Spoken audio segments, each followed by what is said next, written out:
ఇంద్రవెల్లిలో జరిగినటువంటి విషాదమైనటువంటి సంఘటన, వారి యొక్క త్యాగం తెలంగాణ భూమి ఎన్నటికీ కూడా మరవబోదని చెప్పి ఇవాళ మేమందరికీ తెలియజేస్తూ ఉన్నాం.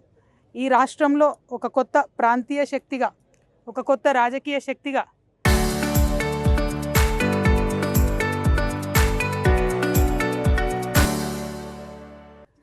తెలంగాణ రక్షణ సేన ఆవిర్భవించింది. మరి తెలంగాణ రక్షణ సేన ఇవాళ బాయిబాటలో భాగంగా ఈ ప్రాంతం అంతా కూడా మేము తిరుగుతూ కార్మికుల యొక్క కష్టాలను తెలుసుకుంటూ వాటిని పరిష్కరించే ప్రయత్నం చేస్తున్నాం. అందులో భాగంగా మరి ఇంద్రవెల్లి అంటేనే, ఇంద్రవెల్లి ఆదివాసీల యొక్క పోరాట చరిత్ర అంటేనే స్ఫూర్తినిచ్చేటటువంటి చరిత్ర. కాబట్టి టీఆర్ఎస్ పార్టీ తెలంగాణ రక్షణ సేన సామాజిక తెలంగాణ ఎజెండాగా పెట్టుకుంది. కాబట్టి ఆదివాసీలకు సంబంధించినటువంటి అనేక అంశాల మీద ఫ్యూచర్లో పోరాటం చేయాలని అనుకుంటున్నాం. కాబట్టి ఇంద్రవెల్లి స్తూపం దగ్గర ఇవాళ నివాళులర్పించడానికి మేమందరం కూడా ఇక్కడికి రావడం జరిగింది. మరి ఇక్కడ ఇంద్రవెల్లి స్తూప నిర్వహణకు సంబంధించి ఉన్నటువంటి గౌరవ పెద్దలు, కమిటీ సభ్యులందరికీ కూడా ఈ అవకాశాన్ని ఇచ్చినందుకు మీ అందరికీ మనస్ఫూర్తిగా ధన్యవాదాలు తెలియజేస్తున్నామన్నా.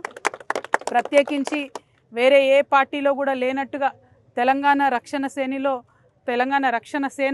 ఆదివాసీలకు ఒక ప్రత్యేక విభాగాన్ని మేము ఏర్పాటు చేస్తూ ఉన్నాం.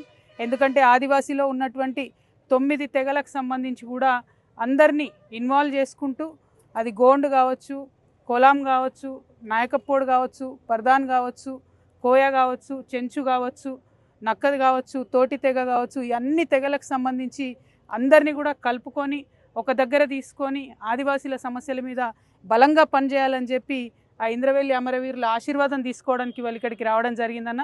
మీ అందరినీ కూడా మేము రిక్వెస్ట్ చేస్తూ ఉన్నాం, ఏ చిన్న సమస్య ఉన్నా మమ్మల్ని గుర్తు చేసుకోండి, మీ దగ్గర వచ్చి మీ పక్షాన నిలబడి తప్పకుండా పోరాటం చేస్తాం. నాకు నాగోబా దేవుడు అంటే సెంటిమెంట్. కాబట్టి ఆనాడు పార్టీ పెట్టకముందు ఇక్కడికి వచ్చినప్పుడు నేను మొక్కుకోవడం జరిగింది. పార్టీ పెట్టిన తర్వాత వస్తామని మొక్కుకున్నాం. ఇవాళ మొక్కు చెల్లించుకోవడానికి కూడా అక్కడికి వెళ్తూ ఉన్నాం. మీరందరూ కూడా వస్తున్నందుకు చాలా సంతోషం.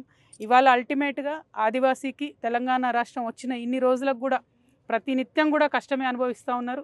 ఇంకా కూడా తిర్యాని మండలం లాంటి మండలం చూసుకుంటే ఎక్కడ రోడ్లు ఇప్పటికీ సరిగ్గా లేవు. చాలా చిన్న చిన్న గూడాల్లో ఇప్పటికీ కరెంటు లేదు. ఇవన్నీ బయటికి చెప్పుకుంటే కొంచెం బాధ అనిపించినప్పటికి కూడా చేదు వాస్తవాలు. వీటిని చెప్పుకున్నప్పుడే, ఇవన్నిటిని దుఃఖం మనం అనుభవించినప్పుడే ఆ దుఃఖంలోంచి వచ్చేటటువంటి ఆవేదన, కోపంతోని ఆ సమస్యలు పరిష్కరించాలనే పట్టుదల వస్తుంది. కాబట్టి వీటన్నిటిని గుర్తు చేసుకుంటా ఉన్నామన్నా. ఆదివాసీ బిడ్డలు ముఖ్యంగా ఇప్పుడు చదువుకున్నటువంటి బిడ్డలకు ఉద్యోగాల కోసం కావచ్చు, ఆదివాసీ యువతీ యువకుల అభివృద్ధి కోసం వారికి ఇవ్వాల్సినటువంటి పథకాల కోసం కావచ్చు, వారితో పెట్టించాల్సినటువంటి వ్యాపారాల కోసం కావచ్చు, తెలంగాణ రక్షణ సేన బాగా సుదీర్ఘంగా ఆలోచన చేస్తూ ఉన్నదన్న. మళ్ళీ మీ అందరితో కూడా కూర్చొని మాట్లాడడం జరుగుతుంది.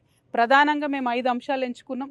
అందులో మొదటి అంశం, ఈ రాష్ట్రంలో ఉన్న ప్రతి ఒక్క వ్యక్తికి కూడా ఉచితంగా ఎంత పెద్ద స్కూల్ అయినా విద్య చెప్పాలి, ఉచితంగా ఎంత పెద్ద హాస్పిటల్ అయినా వైద్యం ఇవ్వాలి అనేటటువంటిది ప్రధాన ఎజెండాగా ఎంచుకున్నాం. వాటి కోసం పనిచేస్తూ ఉన్నాం. మీ ఆదివాసీ అన్నదమ్ములందరి ఆశీర్వాదాలు కూడా కొత్తగా ఏర్పడ్డటువంటి తెలంగాణ రక్షణ సేనకు ఉండాలని చెప్పి కోరుకుంటూ ఇవాళ ఇంద్రవెల్లి స్ఫూర్తిని తీసుకొని వెళ్తూ ఉన్నాం. ఇక్కడికి వచ్చి ముఖ్యమంత్రి గారు చాలా మాటలు చెప్పినారు.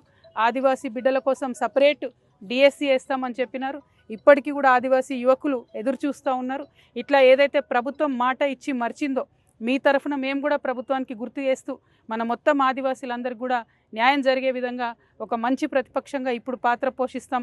మీ ఆశీర్వాదం, మా అమరవీరుల ఆశీర్వాదం ఉంటే ఖచ్చితంగా అధికారంలోకి వచ్చిన తర్వాత ఆదివాసీలను అగ్రభాగాన పెట్టుకొని అభివృద్ధి పదంలో నడిపిస్తామని కూడా ఈ సందర్భంగా తెలియజేస్తూ మీ అందరి దగ్గర సెలవు తీసుకుంటున్నాను. జై తెలంగాణ, జై ఆదివాసీ, జై తెలంగాణ.